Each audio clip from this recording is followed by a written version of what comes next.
왜요? 아 오셨어요? 네. 얼른 가셔야 되는데. 네. 자, 우리 의원님이 내란 진상조사 단장님이십니다. 네. 요거는 꼭 해야 돼. 이거는 예. 진짜 너무 예. 중요한 뉴스가 나왔는데 네. 대선 이슈에 조금 묻힌감이 없지 않아 있어서 다시 한번 요거 짚습니다. 예. 한겨레가 요새 너무나 훌륭한 보도를 많이 합니다. 한겨레 너무나 감사하다는 말씀 드립니다. 끔찍한 노상원 수첩의 주인공 노상원이 네. 노상원이가 네. 이번 계엄의 실제 기획자가 아니었을까 하는 정황이 지금 막 쏟아지고 있습니다. 네. 노상원이는 2020년부터 윤석열 대통령 만들기 문건을 작성한 사람이에요. 2020년부터. 네. 그리고 노상원 차량에 있는 블랙박스를 네. 수사기관에서 이거 압수를 했거든. 그걸 봤는데 내란 바로 전날 누구랑 이제 전화 통화하는 게 이제 있었던 거야. 블랙박스에. 블랙박스에. 거기서 뭐라고 했냐면 자기가 윤석열하고 한 4, 5년 정도 알고 지금은 내가 비선으로 돕고 있다. 나중에 좀만 시간 지나면 내란 전날이야. 네네. 조금만 시간 지나면 내가 그동안에 왜 바빴는지 알 수 있을 거다. 이런 얘기를 해. 끔찍한 얘기를 합니다. 전날에 내란 전날에. 네. 이거는 뭐 아무도 보지 않는 장소에서 통화하는 거니까 이거는 거짓말일 가능성이 굉장히 없죠. 그렇죠. 예. 그랬던 사람입니다. 예. 자, 그런데 검찰이요. 비상계엄 선포문 그리고 비상계엄 포고령 그리고 최상목 문건 예. 이런 것들을 그 끔찍한 노상원이가 작성한 것으로 파악하고 있어. 이걸 누가 만들었는지 우리 궁금했잖아. 그렇죠. 노상원이가 작성했다고 파악하고 있다고. 그 근거가 뭡니까? 검찰이 2월에요. 수사 보고서를 하나 작성을 하거든요. 예. 이 수사 보고서가 뭐냐면 비상계엄 관련 문건들하고 노상원이 작성한 문건들이 얼마나 비슷한지를 분석하는 보고서예요. 근데 여기서 진짜 재밌는 게 발견이 되는데 그 노상원 USB 속에 있는 한글 문서 있지 않습니까? 네. 여기에 특징이 하나 있습니다. 어떤 특징이 있냐면 네. 큰 목차에서 작은 목차로 단락을 구분할 때 저 까만 점 네모, 그다음에 까만 점 세모, 그다음에 동그라미, 그다음에 작대기 이런 순서로 표시를 하거든요. 네. 근데 놀라운 게 비상계엄 문건에도 비슷한 그런 부분이 나와요. 이거는 뭐 그리고 그 동그라미 표시 있지 않습니까? 예. 노상원 문건에는 이 동그라미 표시가 그냥 한글 자판에 있는 게 아니고 네네. 한글 프로그램 특수 문자 중에 라틴 표기를 활용을 한 것으로 확인이 되는데 네. 이것도 역시 비상계엄 문건에서 비슷한 것으로 확인이 됩니다. 너무 이상하잖아요. 이 빼박인데. 그리고 제목을 또 가운데 정렬, 진하게, 밑줄 요렇게 노상원이 문건에 이렇게 표시가 되어 있거든요. 근데 정말 이상하게 비상계엄 문건에도 비슷하게 이 빼박이야. 표시가 되어 있습니다. 빼박이야. 그러니까 검찰의 결론은 이 비상계엄 문건 관련 문건 이거 노상원이 작성했을 가능성이 매우 높다라는 게 검찰의 결론이에요. 그것은 검찰도 허술하게 기소해가지고 법정에서 다툼이 있으면 또 빠져나가요. 그러니까 그렇게 단정을 하기보다는 노상원 팀이 작성한 거다라고 봐야 됩니다. 그러니까 노상원이 불법 수사단을 제가 진상조사단에서 정보사 안에 불법 수사 2단을 만들어서 실질적인 단장이 노상원이다라고 제가 폭로했잖아요. 맞습니다. 내부 제보에 의해서. 근데 그 팀 안에 들어있는 한 40명의 간부들이 있어요. 그중에 제가 의심하는 건 이모, 정모 준이입니다. 그러니까 이들이 그러니까 노상원을 시키는 거죠. 야, 요거 강조해. 요거 요렇게 표시해. 요렇게 하면은 이제 정렬해가지고 딱 기술적으로 하는 건 그들이 하는 거죠. 그렇지. 네네네. 그러니까 그 팀의 양식이 있는 거야. 그 총괄 책임 그걸 지시한 것, 그 내용을 지휘한 것은 노상원이다. 이렇게 표현해 맞을 겁니다. 그렇지. 그리고 그 노상원이는 김용현하고는 매우 가까운 사이인 건 다 알지만 노상원이가 윤석열하고도 가까운 사이라는 거야. 그리고 실제로 김용현이가 이거 중요합니다. 김용현이가 이거 계엄 포고령 선포문 윤석열이한테 12월 1일에 보고하러 갔다는 그 시간이 있어요. 예. 그 시간에 노상원이가 김용현이 집에 갔다는 거 아닙니까? 그죠? 맞아요. 그러니까 노상원이 이미 자랑하기를 윤석열 후보가 유일하게 나한테면 거수경례 붙이면서 이렇게 깎듯이 사령관님 한다라고 자랑을 했어요. 네. 그러니까 오히려 어떻게 보면 김용현은 자주 이렇게 만나는 자리에 있는 거잖아요. 수시로 그렇습니다. 장관하고 경호처장하고 했으니까 네. 이들의 관계 노상원과 이 윤석열의 관계는 오래됐고 오히려 그 노상원 배후에는 저는 옛날 똥별들 있잖아요. 전두환 때부터 지금 아마 아주 고액의 연금을 받고 여전히 전두환 시대를 그리워하는 향수에 젖어 있는 그러니까 이 좌파 반국가 세력들은 전두환 각하처럼 밀어붙여야 돼. 제압을 해야 돼. 영구 집권 가능해. 그러면 그것을 아이디어를 내고 기획하고 용기를 심어주고 문건 만들어서 윤석열한테 보고시키고 그 보고의 심부름은 김용현이 했다고 보고 그렇지. 이 부정선거니 이런 걸 문건화하고 하는 것은 노상원 팀이 했다고 보고 그 노상원 팀의 이 인적 사항 비화 폰 번호 이런 것들은 다 노상원이 확보하고 있다가 이들이 믿을만한가 배신자인가 하는 스크린은 공적으로 한 게 아니고 비단아 씨가 한 거예요. 비단아 씨 누구예요? 군산보살. 군산. 너 물어봤잖아. 그러니까 사주 넣어가지고 다 물어봤잖아. 거지. 맞아. 믿어도 되냐고. 그게 장난이 아니라는 거야. 그래서 이번 내란과 관련해서 가장 중요한 문건은 노상원 수첩입니다. 사실은. 그래요. 노상원 수첩이 이제 USB 포렌식을 통해서 보도로 이제 어제부터 나오기 시작한 거예요. 아니 근데 그 수사 2단 노상원과 관련된 수사가 제대로 안 이루어지고 있는 게 나는 아주 미치겠어요. 왜 안 이루어지냐 하면은 이 지금 윤석열이 부인하잖아요. 난 노상원과 일명씩도 없다라고. 맞습니다. 네. 선을 끊죠. 그 부인을 하는 이유는 지금은 단순히 6시간 군을 동원해서 내란 혐의만 받고 있는 거지만 노상원을 매개로 해서 정보사 수사 2단 불법 수사단을 정보사 안에 군 내부에 만들었다. 불법 조직을 만들었다 하는 것은 군사 반란인 거예요. 그러니까 군사 반란으로 엮이면 큰일 나는 거죠. 그렇지. 그럼 총살이에요. 총살이야. 아니 그러니까 그래서 법이 그렇다는 거야. 그 수사는 이 지옥문을 여는 거와 똑같아서 검찰이 누구예요? 심우정이 입구를 꽉 막고 있는 거죠. 그래서 심우정은 사표도 못 내는 겁니다. 그러니까 제발 의원님. 그걸 눈치를 가장 빨리 챈 게 누구예요? 이창수지. 이창수는 빨리 뛰어내리는 거예요. 그러니까 얘네들 좀 다 좀 해주세요. 진짜 무례한 질문 하나만 할게요. 무례하다고 생각합니다 개인적으로. 만약에 무례한 질문입니다. 만약에 의원님한테 또 한 번 그 법무부 장관 자리 지금 6월 3일이 아직 며칠 안 남았는데 지금 자리를 논하고 계시니까. 그 자리 주권자 여러분 죄송합니다. 죄송합니다. 알겠습니다. 너무 진짜 나 돌아버리겠거든. 이게 지금 수사가 안 되고 있는 게. 근데 진짜 무섭다. 근데 이게 점점 나오면서 아까 말한 것처럼 YP 프로젝트까지 대통령 만들기까지 노상원이 했고 그 프로젝트에 나온 대로 윤석열도 실천도 했고 다 나왔잖아요. 그러니까 그게 나오면 나올수록 노상원 수첩에 나왔던 사람들 죽일 계획들이 진짜였다라고 하면 이제 믿을 수밖에 없잖아요. 그러니까 전두환 각하는 광주만 어설프게 건드린 거예요. 그런데 존경하는 윤석열 각하는 다 그냥 전국의 반국가 세력을 일망타진하게끔 내가 계획을 다 짜놨습니다. 그것이 뭐겠어요? 윤석열 로얄 YR 프로젝트가 아닐까. 그렇습니다. 그래서 노상원 수첩의 핵심 문건이라는 거 다시 한번 짚고 가고 가셔야 되니까 제가 요거 짧게 하나만 여쭤보고 가셔야 되니까. 아무튼 오늘 내 눈에 판사 출신 안 띄게 했으면 좋겠는데. 판사 출신이에요? 그런 저기 거짓말 좋아하고 소맥 좋아하고 삼겹살 구워 먹고 롬살롱해서 그런 판사도 있지만 자 저희 정의의 판사도 있습니다. 알겠습니다. 그 법관 대표회의가 이제 좀 있으면 열리는데 법관 대표회의를 앞두고 지금 판사들이 내부에서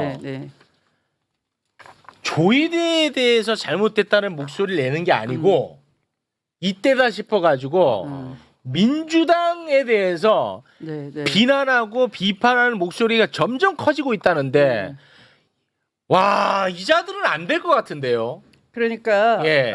예전에는 그 독재 권력에 맞서서 정의와 양심을 지키는 판사들을 핍박을 하니까 이 국민들이 그 핍박받는 판사들을 보호하려고 헌법을 피로 쓴 헌법 아닙니까? 거기에 이 사법부의 독립이 들어간 거예요. 국민이 넣어준 거지. 예. 그런데 지금은 스스로 타락하지 않았습니까? 스스로 타락하는 걸 국민을 대신하여 경고를 하는 거죠. 네.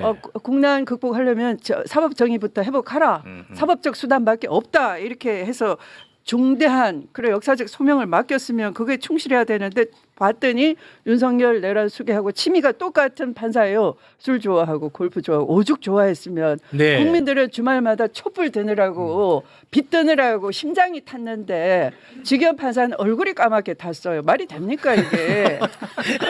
토요일을 그렇게 얼굴 태우면서 보내고 우리를 가슴 태우면서 빛 들고 보내고 이렇게 해서 나라를 회복하려고 주권을 회복하려고 부들부들 떨고 있는데 본인은 법대에 앉아가지고 내 예. 취미는 소맥이고 소맥조차도 누가 사주는 사람도 없습니다. 이러는데 4시간 만에 거짓말이 들통이 났으면 들통이 났죠. 부끄러워서 자빠져야 되고 내려와야 예, 됩니다. 맞습니다. 네. 통일교 측에서 김건희 주라고 맞아요. 샤넬백을 건넸다는데 이게 2개래. 2개. 근데 내가 볼 때는 2개 이상인 것 같아. 지금 나온 게 아무튼 2개고. 네네네. 그리고 이거 2개도 마음에 안 들었는지 돈을 더 얹어가지고 또 교환을 했나 봐요. 예. 예. 그래서 저는 이걸 보면서 김건희의 명품백 자체를 유경호 그 비서관이 다 관리를 했던 것 아닌가. 왜냐면 디올백도 그 사람한테 줬다고 했거든요. 네. 뭔가 이런 이야기를 이분은 좀 알고 있지 않을까 하는 생각이 듭니다. 골목골목 뉴스센터장 신용환 교수님 박수로 맞이합니다. 골목골목 요새 지원 유세를 다니고 있습니다. 네.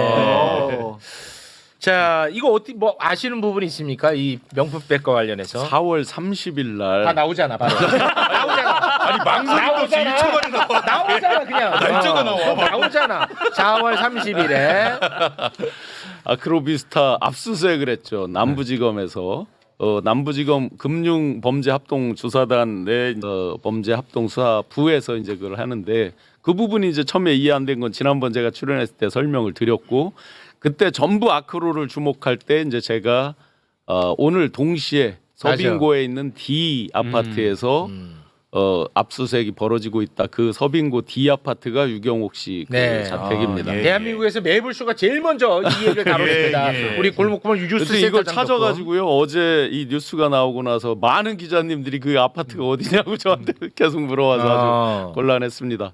그때 이제 제가 포인트는 아크로는 별게 없을 거다. 왜냐하면 본인 집에 뭘 숨겨놓지 않았을 텐데 네. 그 비서나 다른 사람들 쪽에 이제 더 많은 것들이 있을 것이다라고 얘기를 했었습니다. 그런데 아크로에서 의외의 소득이 하나 생긴 겁니다. 네. 이 압수수색을 하는 과정에서 사진을 한 장을 발견한 거예요. 그 사진에 뭐가 있었느냐? 행거에 보시면 이렇게 뭐 옷가게 같은데 어디 뒤에 이렇게 창고 같은데 열면 행거로 딱 있고 거기에 수많은 뭐 이렇게 옷 같은 거 제품 같은 게 이렇게 쌓여 있고 그러잖아요. 진열 때처럼 그 사진을 하나 이제 발견을 한 거죠. 아. 아크로에서. 그러면 과연 그 사진에는 이제 명품들로 가득 차 있다는 거죠. 그러면 그런 행거 같은 게 있는 곳이 어딜까? 아크로는 아니라는 거고 비서집도 아니겠죠. 상식적으로 보면. 그럼 그게 과연 어딜까? 지금 그 소재를 검찰에서는 쫓는 걸로 알고 있습니다. 뭔가 이런 명품들만 보관해 놓은 어떤 장소가 있지 않겠느냐. 그래서 제가 이건 제 농담으로 추론드리면 굉장한 명품 같은 것들을 선물로 받았을 때 그걸 보관하고 한다 했을 때 남들한테 눈에 쉽게 띄는 데는 잘 안 했을 것 같다. 그럼 약간 기계스럽다는 뭐 사찰 이런 거 있었잖아요. 그런데 어디에다가 이렇게 한쪽에다 해놨지 않았을까? 이건 왜 농담으로 제가 추론이고요. 그런데 이제 유경옥 씨가 이번 바꾼 거가 또 중요합니다. 2차례에 걸쳐서 이제 1,000만 원짜리 백 2개를 받은 거예요, 이게. 그거 왜 바꾸는 거예요, 자꾸? 네, 그런데 바꿀 때 1,000만 원, 300만 원을 보탠 거잖아요. 한 번은 100만 원, 한 번은 200만 원 했을 때 좀 더 비싼 백 한 개랑 나머지 소품, 액세서리로 바꿨다는 거예요. 네. 그러니까 좀 더 싼 백 여러 개가 아니고 백이 아니고 좀 더 비싼 백 하나 그리고 소품들 같은 거 있잖아요. 샤넬 제품, 작은 거 좀 작은 걸 여러 개를 바꿨다. 그래서 제가 추론을 왜 그래? 해보면 네. 백은 자기 마음에 안 드니까 자기가 마음에 드는 비싼 걸로 할 수 있었을 것 같고요. 취향의 문제. 네, 느낌에 나머지 직원들도 맨날 토요일 오전에도 막 일 시키고 그러니까 불만이 많아서 직원들이 실제 불만을 얘기해서 토요일 오전 행사 이런 걸 잠시 안 한 적이 있었거든요. 그러니까 몇 가지 소품 같은 거는 혹시 범죄자들도 범죄를 저지를 때 10 중에서 한 9나 8은 자기가 먹고 나머지는 같이 떼주고 이런 것도 있잖아요. 선물용으로. 그래서 직원들한테도 혹시 주지 않았을까 하는 생각도 듭니다. 그런데 이제 여기서 또 한 가지가 이제 가장 중요한 건 사실은 이제 목걸이였잖아요. 훨씬 비싼. 6천만 원짜리. 목걸이. 네. 그 목걸이 행방을 정확히 알고 쫓는 분이 여기 자주 출연하시는 분 중에 있습니다. 목걸이 있습니다. 행방을 지금 쫓고 있는 사람이 네네, 있다고요? 있습니다. 여기. 봉지욱이네요. 봉지욱이. 목걸이 찾아 지금 돌아다니고 있어요. 거의 좁혀서 잘 쫓고 있습니다. 그럼 어떻게 쫓아? 너무 이거 특이합니다. 하여튼 잘 쫓고 아니 있습니다. 근데 저는 그런 의문도 좀 들어요. 이제 보니까 샤넬백이 하나가 아니고 2개가 갔던 거잖아요. 맞습니다. 그 밝혀진 것만 더 있는지는 모르겠습니다만 그 목걸이도 왠지 하나가 아닌 것 같아. 한 번이 아닌 것 같아요. 네, 첫 번째 시기적으로 잘안 거는 맞아요. 그분이 가진 거를 빌려줬다는 게 이제 가장 유력하게 현재까지 쫓는 그거가 된 거고요. 이 사람이 이제 그래프인지를 선물을 했다는 거잖아요. 그거는 이제 누군가에게 이제 보관을 해서 있는 거를 뭐 굉장히 하여튼 저도 어떻게 쫓는지 놀라운데 하여튼 많이 좁혀져 있습니다. 네, 그거는 뭐 다음에 좁혀지면 저희 다루도록 하고요. 자, 그리고 요거 하나만 짧게 좀 여쭤보겠습니다. 윤석열 정부에서 행정관으로 근무했던 김대남. 이게 진짜 이거 재밌는 사람이야. 들어갔다 나왔다. 예. 대통령실에서 이제 근무를 하다가 이 사람이 이제 국회의원 한번 하려고 이제 그만두고 나왔어요. 나왔는데 이 사람보다 더 찐윤 이원모한테 자리를 뺏겼단 말이야. 근데 이 사람이 화가 날 법도 한데 꾹 참고 이원모를 도와줘가지고 그 참 그 잘 도와줬다. 그걸로 이제 자리를 하나 받았습니다. 서울 보증보험 맞다. 상임 감사인가 그 자리 하나 받았거든요. 근데 그런 얘기를 이명수한테 하다가 이명수가 그 녹취를 다 까는 바람에 이 사람이 다 그냥 나락을 가버렸어. 모든 게 다 끝났어. 그리고 이제 뭐 혼자서 자숙하고 있었겠지. 그러던 중에 어제 갑자기 김대남이 윤석열이 부정선거 영화 보는 장면을 보고 너무 화가 나가지고 이 사람은 내가 알던 윤석열이 아니다 해서 이재명을 지지하겠다 라는 마음을 먹고 민주당에 전화를 했대. 그래서 이제 민주당에서 자리를 하나 줬죠. 그걸 밝혔습니다. 민주당에서. 와, 이거 재밌다. 야, 이거 정치 재밌네. 그러고 있었는데 갑자기 또 거기에 대해서 비난 여론이 좀 있었나 봐. 민주당 내부에서 지지자들이나. 있었어요.